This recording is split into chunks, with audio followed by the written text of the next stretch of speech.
What nickname do you think Trump would give to us? Do you think you'd merit a nickname, Carlos? Maybe Little Carly or something like that. He would play off like Little Marco, Little Carlo. Lazy Lozada. Yeah. Does he have a nickname for you, Ross? I don't think I have a nickname. I wrote a column after he won the Republican nomination that said, like, what's the biggest thing you got wrong in the last year? I thought Trump couldn't win the Republican nomination, and he proved me wrong, but I still don't think he'll be president. And somebody cut out the column for it, and he, like, scribbled on it, like, I'm going to prove you wrong again. Signed, Donald Trump. My wife actually framed it. From New York Times Opinion, I'm Lydia Polgreen. I'm Michelle Cottle. I'm Ross Douthat. I'm Carlos Lozada. And this is Matter of Opinion.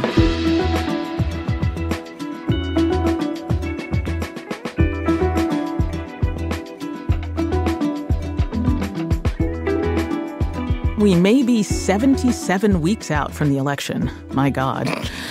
But we are back in the presidential election cycle. There are already half a dozen Republican candidates who've declared, and Florida Governor Ron DeSantis is expected to announce any day now. What do these candidates say about the party's hope of winning in a post-Trump world? So before we dive in, I just wanted to sort of frame things by saying that this last weekend did kind of feel like an inflection point, even 7,700 weeks out or whatever we are. Because first, we'd just seen Trump steamroll his way through a CNN town hall, which sort of brought back fond memories of 2016.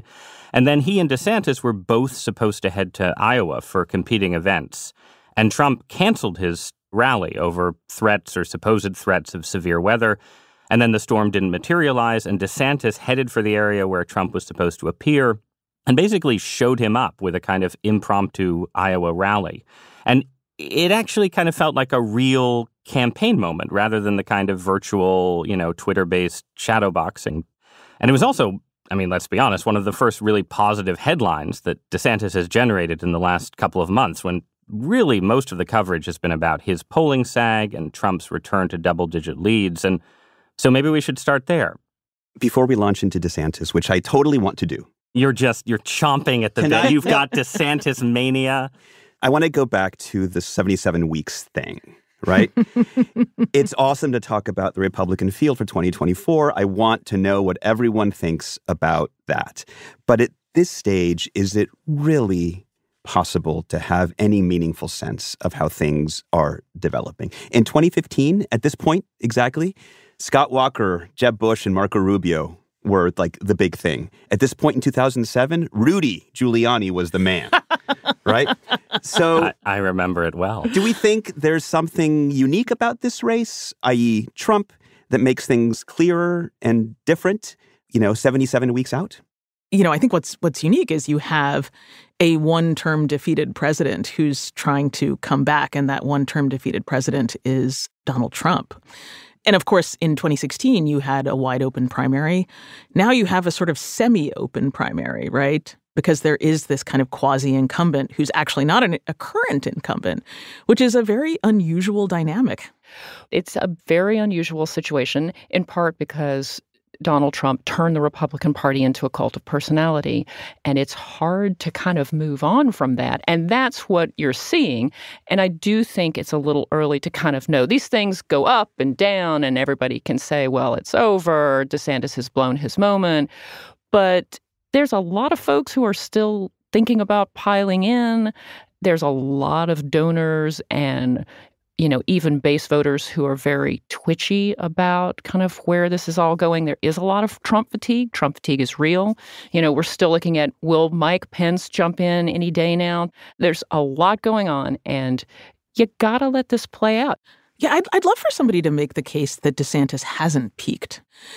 One sign is that Trump has yet to settle on a truly winning nickname for him. I don't think Meatball Ron really does it. I like Pudding Fingers. I think Meatball Ron is actually the winner. I think it taps into latent, mild but real anti-Italian prejudice in a way that... What? No, I'm only 50% kidding here. I think it is more effective than desanctimonious, a word lots of people don't even recognize. That doesn't even apply, really. Mike Pence is sanctimonious. Ron DeSantis isn't. But yeah, I want to talk about like who DeSantis is and what he stands for. And I'm curious, I mean, Carlos, God bless, you've done a lot of reading of DeSantis. Are you saying you haven't all read The Courage to Be Free, Florida's Blueprint for America's Revival? I mean, I've witnessed Florida's Blueprint. Exactly. I don't know why, I have eyes to see and ears to hear. I mean, so I watched the speech that he gave in Iowa, and what's interesting is that he has a real script because a lot of it is verbatim from The Courage to Be Free, Florida's Blueprint for America's Revival, hashtag, trademark, yeah. So for better or for worse, it's got, what is it? It's, the anti-woke, anti-DEI, anti-Disney stuff, which has become kind of like standard DeSantis, stump speech to the extent that he's doing stump speeches. His case against Trump specifically, I think, is more interesting. It's kind of stylistic. It's tactical. It's not super substantive. It's what passes for subtle in American politics now, right? So he stresses that, and he did this in the speech and in the book, that government is not about entertaining or about building your social media brand, hint, hint. He says the key is to expand the base, not just appeal to current Republican voters, hint, hint, and to present a vision of the future, not wallow in the past, i.e. 2020, hint, hint. He doesn't mention January 6th at all in the book, but he does say that executives should govern within the confines of the constitutional system. He criticizes elected officials who want to perpetuate themselves in office. Again, none of this while mentioning Trump. So he's got the talking points down. I think the case he's making is like, yeah, I'm as much of a culture warrior as the next guy, but I'm a competent cultural warrior. Well, that speaks directly to what appeals to a lot of donors and non-Trumpy Republicans, is that he is Trump, but not crazy. I mean, that's always been his selling point.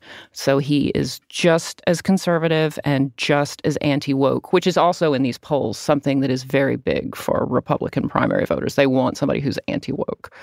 But he's not a lunatic, and so he's not going to wind up mired in 2 impeachments. But how much of the lunacy is also part of the appeal? I mean, for some people, that is part of the appeal. And my question with DeSantis has always been, can you be a demagogue if you're completely anti-charismatic? Well, part of the question, though, too, right, is that, yes, in certain ways he is casting himself as, the competent Trump, the guy who fights the liberals, fights the woke, fights the progressives, and actually wins.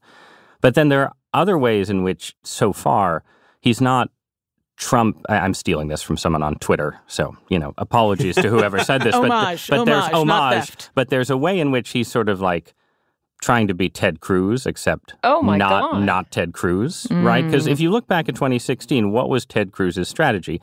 Ted Cruz's strategy was to be just as sort of vehement as Trump in going after the liberal media and progressives and cultural liberals and so on, to win Iowa by rallying social and religious conservatives. And this is clearly the part of the DeSantis strategy. He is somewhat to Trump's right on abortion, and that will play better in Iowa than it will in some other states.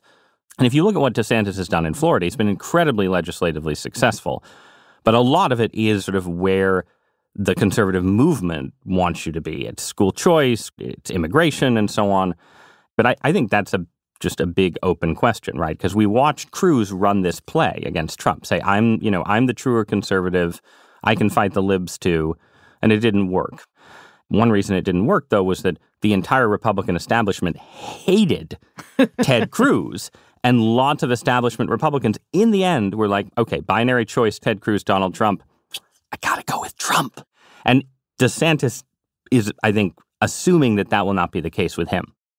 One difference in the Cruz-DeSantis thing, though, is that when Cruz was doing this, it was still premised on the notion that eventually Trump's support would collapse. Yep. And you had to be ready, waiting to catch all those voters, right?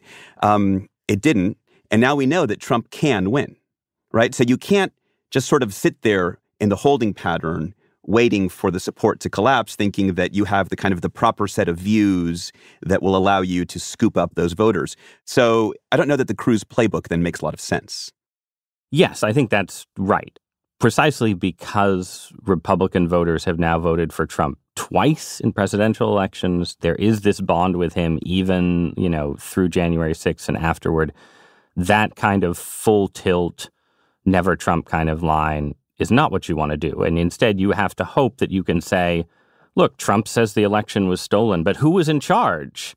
when the Democrats were supposedly stealing it. Trump says we should have opened sooner, but who appointed Fauci, right?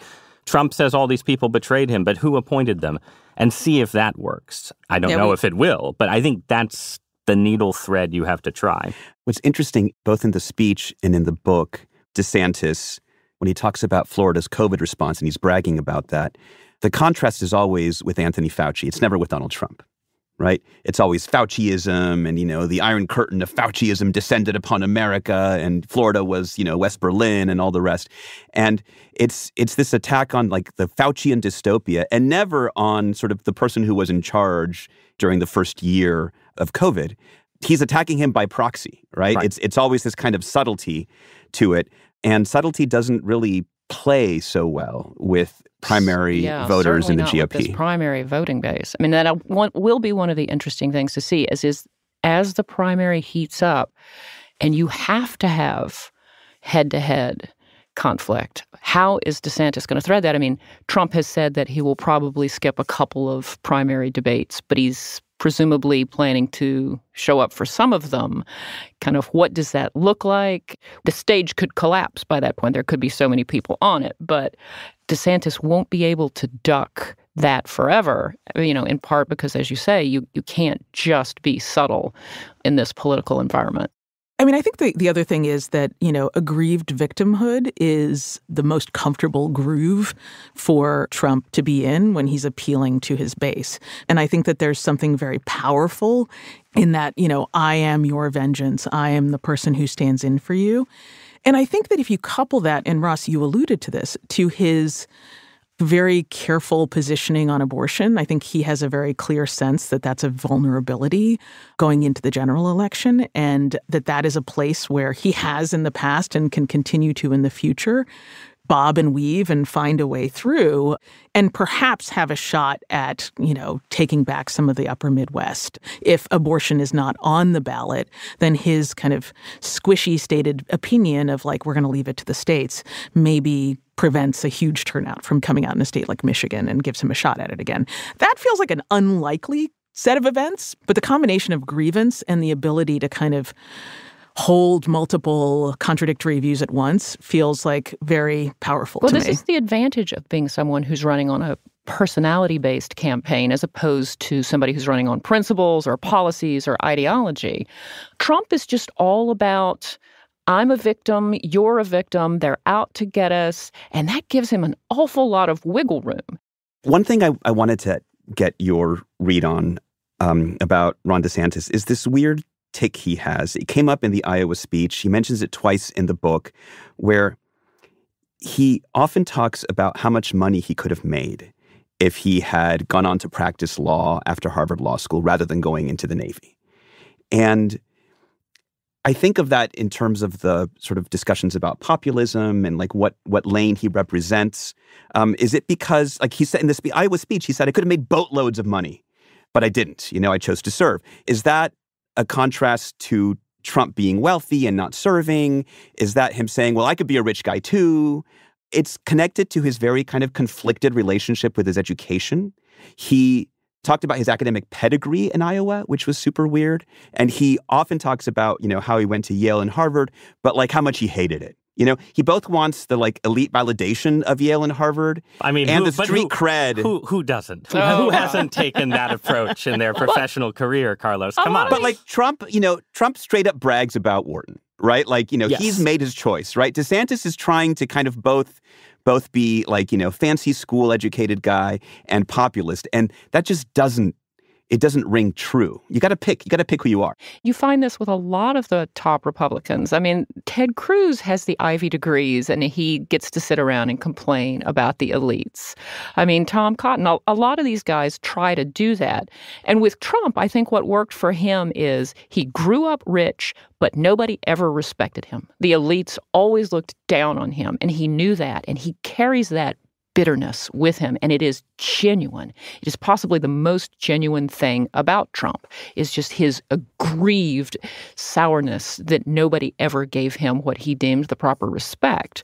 So if you're DeSantis, you have to kind of figure out how you're going to do that. So you make this big deal about, I could have been one of the elites, but I have shunned them. I have chosen to be among the people. That's as good as he gets. Well, and I think we shouldn't, speaking on behalf of conservatives who have attended Ivy League schools, there's no reason to assume that that actually isn't genuine, that DeSantis doesn't, in fact, carry both the sort of banal, conservative among the liberal Ivy Leaguers resentment and the more boutique, I went into the military rather than going to work for a fancy law firm kind of resentment. It may not play on the campaign trail.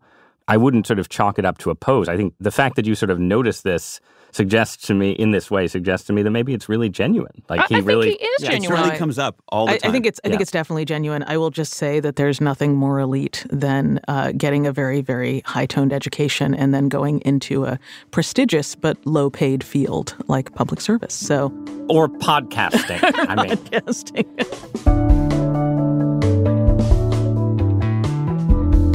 I want to move on from DeSantis because it turns out there are half a dozen other non-Trump candidates also in the race. So when we come back, we're going to talk about them and what they tell us about the party's attempts to move beyond Trump.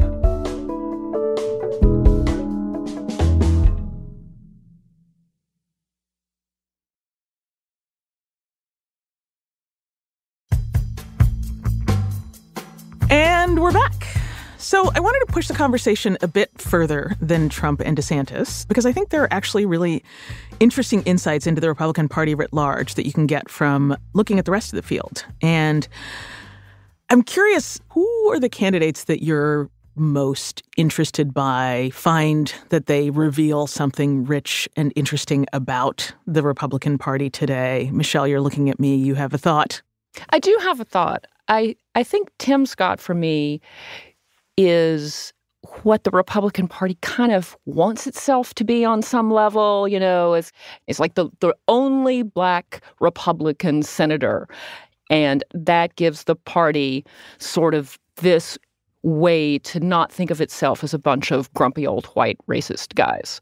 So he is out there, and he's going more for Morning in America than American Carnage. And I think this is a very upbeat, diverse, forward-looking way that the Republicans want to see themselves, but it's not going to get him very far. But that's who I find, as a window. Well, and interesting. One big challenge that he has is that he's a favorite son of South Carolina.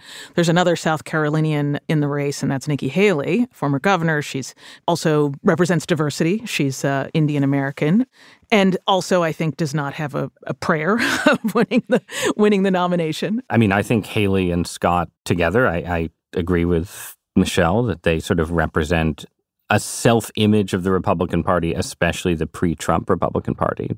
The Republican Party as the party of free market-oriented, multiracial optimism about the future of America. The one I'm fascinated by is Mike Pence. I think just the dramatic arc of his story is really interesting. Here's a guy who goes all in with Donald Trump, spends 4 years giving that worshipful, resting Pence face gaze, standing behind Donald Trump, does everything asked of him, every compromise, makes every excuse. And then at the end, when he doesn't do the one thing that Trump wants him to do, toss out the election results, he's cast out, right? Hang Mike Pence. So now what does he want to do? He wants to kind of pretend it never happened, right? Mm-hmm. Our colleagues on the news side of the New York Times have reported that he intends to run as an old school pre-Trump Reagan coalition conservative, right? Pro-free trade, hawkish foreign policy, fiscal conservative, anti-abortion. It's all the old hits. Right. You can just erase the blackboard and start again. The guy setting up the pro-Pence super PAC ran Bob Dole's campaign. It just feels... my God. Scott Reed. Yes. Scott Reed is back. It's very retro, The irony, of course, of, bringing back the Reagan coalition being the pitch is twofold, right? That Reagan wouldn't hack it in today's Republican Party. Also, Mike Pence didn't vote for Reagan in 1980. He voted for Jimmy Carter. He mentioned that in his memoir, which I was very, very interested by. These are, and this is similar to Nikki Haley, right? They're running for the nomination of a Republican Party that has ceased to exist. And maybe they'd be competitive in such a Republican Party. Pence is sort of the exception to my view that, you can't get that far attacking Donald Trump's fitness, because Pence is the guy where the only narrative arc for him that makes any sense is to be the guy who says the Trump administration was great and Trump himself wrecked it. Not that I think it would work and make him the nominee, but if I were advising Pence, I would say, look, DeSantis is trying to just sort of softly usher Trump off stage. You need to actually try and pick a fight and generate drama and out-alpha male him, which I do not anticipate happening. But that, I think, is the only thing that would justify a Pence campaign. Is the argument you're saying that he could say basically everything was fine until January 6th? Well, yes, that would absolutely be the argument he would make, yes. Okay, so Ross, right? I have a question for you along those lines, though. My question with Pence is, what does he offer? If we're looking at this as a style election, as we were with Trump, it's about being aggrieved and macho and angry. He doesn't really work in that way. And if you're looking at policy, yes, he's very conservative and he wants to double down on things like abortion, which could be a problem in the general. But when you're talking about even the primary, he's not a populist. He's kind of actually going in the exact opposite direction, which I think is a problem for the base, right? If he's talking about cutting Social Security and Medicare and ramping back on that stuff, who is he talking to? He doesn't have the charisma and he doesn't have the policy. Well, again, I'm not. Carlos is the one who is championing the fascination of Pence, right? I'm not championing his chances. I'm championing the story. I think one challenge is you've got Pence and Haley and Tim Scott right now competing for what is sort of, what probably maxes out at 35 to 40% of the party, in a field where DeSantis diminishes. I'm curious, Ross, who are you excited about? The candidate who's actually closer to blending the Republican Party's multiracial future with the actual mood of conservatives right now is Vivek Ramaswamy. Oh, yeah. Ramaswamy head. Yes. So he is the one, if you were going for analogies to the last Democratic go-round, it's one part Andrew Yang, one part Pete Buttigieg, right? He is the young, good at talking fast on television, sort of policy-oriented to a slightly crankish degree in some cases. I think he just came out for, predicating the right to vote for early 20-somethings on military service. Or a civics test. Or a civics test, yeah. Right, which sounds like the right-wing version of the kind of ideas that showed up on Andrew Yang's long lists. But he's doing well by the standards of non-Ron DeSantis, non-Donald Trump candidates in the polls. He demonstrates in part that there's a lot of conservatives who just like seeing conservatives who can go on television and argue with liberal hosts. This is a really important skill set for a Republican primary. He's basically doing a really, really intense anti-wokeness argument that focuses on wokeness's connection to civil rights law, civil rights bureaucracy, sort of diversity, equity, and inclusion enforcement in major corporations as downstream from how the federal government enforces civil rights law. He's certainly much more interesting than what Haley and Scott and Pence are offering to date. Well, he represents something that feels fresher, right, and more attuned to where the Republican Party actually is. And I think that it taps into the grievance thing that we were talking about with Donald Trump earlier, that, implicit, and it should be said that Ramaswamy is a very, very rich man and has, hundreds of millions of dollars from a biotech company, I believe.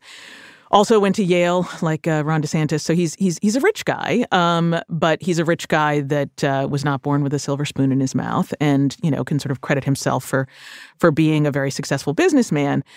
And I think that his pitch about sort of socially responsible investing and DEI and all this kind of stuff goes into that. This is why you're being kept down. This is why you're not getting rich, is because corporate America has sort of bought into the woke agenda. And that means that ordinary Americans are not able to have access to prosperity in the same way, as if it were about that as opposed to, the collapse of late capitalism. It's broader than the Disney alone attack, right? He's taking that but nationalizing it. Well, and to have a brown person make that argument, right? To have someone who is not an aggrieved white guy, but the child of an immigrant who has a kind of up from the bootstraps story say, actually this whole system is hurting all of us, and my story wouldn't be possible if the vision of the woke left for corporate America were to come true. And to me, that feels like a very potent story to be telling. If Ramaswamy could get to 30 or 40% of the vote, that is how he would do it, potentially, with that kind of narrative that basically says, look, woke capitalism is responsible for economic disappointment, wage stagnation, all of these kind of things. I think right now, his message is very effective, but for a fairly narrow group. But I agree that long term, meaning 4 to 8 to 12 years, the candidate who can link a critique of wokeness to some kind of economic narrative of American stagnation or what have you will have a very effective narrative for Republicans. And Ramaswamy is like such an effective and clear communicator, right? And I think he knows all the lingo and all the jargon of the anti-woke vocabulary, but he, I think, has a way of doing it differently. And the other thing that I wanted to say is that he manages to sort of have a bit of a happy warrior affect as well. There's something kind of sunny and winning about him. And I think that the trick is that, and this I think really gets to what I think is the kind of fundamental vibe of the Republican Party right now, is that it's not sort of, sunny times, nope. City on a hill optimism or anything like that. But it's also not kind of dour, everything is terrible. And I think that the thing that about Ramaswamy is that he sort of does what Trump does, has that happy warrior sense in a much sunnier package that feels appealing and new and fresh in a way that's different. And wow, I can't believe I'm even saying this. No, Ramaswamy had Lydia Polgreen. I mean, I think that the mood in the Republican Party is definitely way darker than it was when Reagan was doing his thing. But there is still a premium for being able to do what Trump does, basically, and say things are dark. They're the worst they've ever been. But, we're turning it around. Make America great again. Things are going to be amazing, right? And yeah, I agree. Ramaswamy does that more effectively right now than DeSantis in certain ways. So darker than City on a Hill, less dark than American carnage. A sweet spot. All right. Okay. I know for a fact between here and November 2024, God help us, we will be talking about many of these people again. But for now, let's put the 2024 race on ice. Speaking of, when we come back from the break, things are going to get hot or cold. Dun, dun, dun.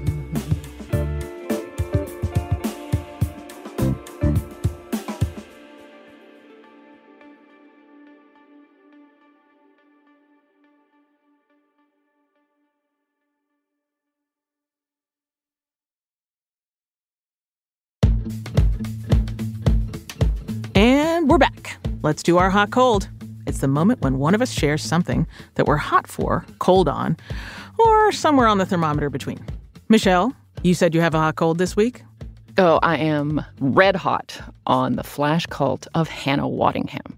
Now, she is a longtime theater actress, mostly in the West End and London, but she also had a tiny role as Septa Unella on Game of Thrones, and most American audiences know her as Rebecca Welton on Ted Lasso. She's the team owner.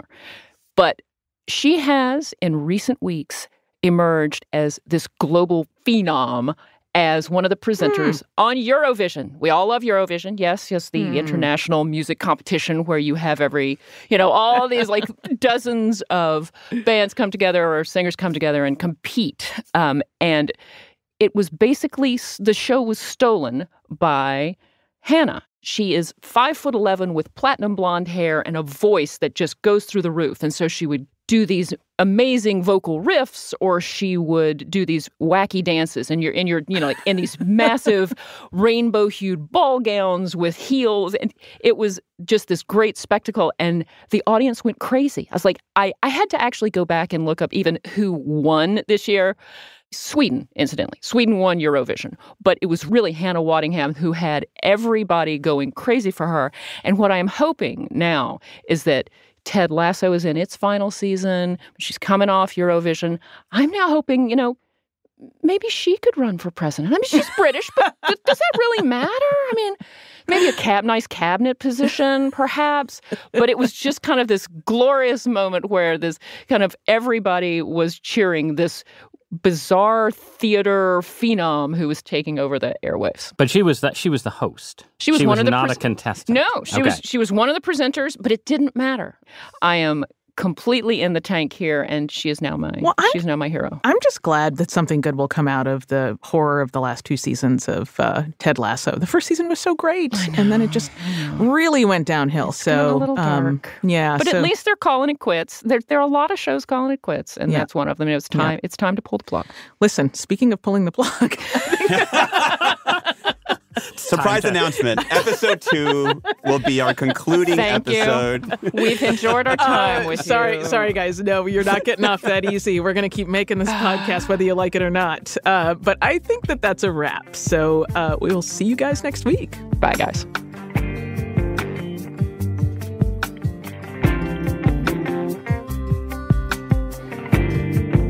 Thanks for joining our conversation. If you liked it, be sure to follow us on your favorite listening app to get new episodes into your feed every Thursday. Matter of Opinion is produced by Phoebe Lett, Sophia Alvarez-Boyd, and Derek Arthur. Edited by Stephanie Joyce and Annie Rose Strasser. Our fact-check team is Kate Sinclair, Mary Marge Locker, and Michelle Harris. Mixing by Pat McCusker. Original music by Pat McCusker, Isaac Jones, and Carol Saburo. Audience strategy by Shannon Busta and Christina Samuelewski. Our executive producer is Annie Rose Strasser.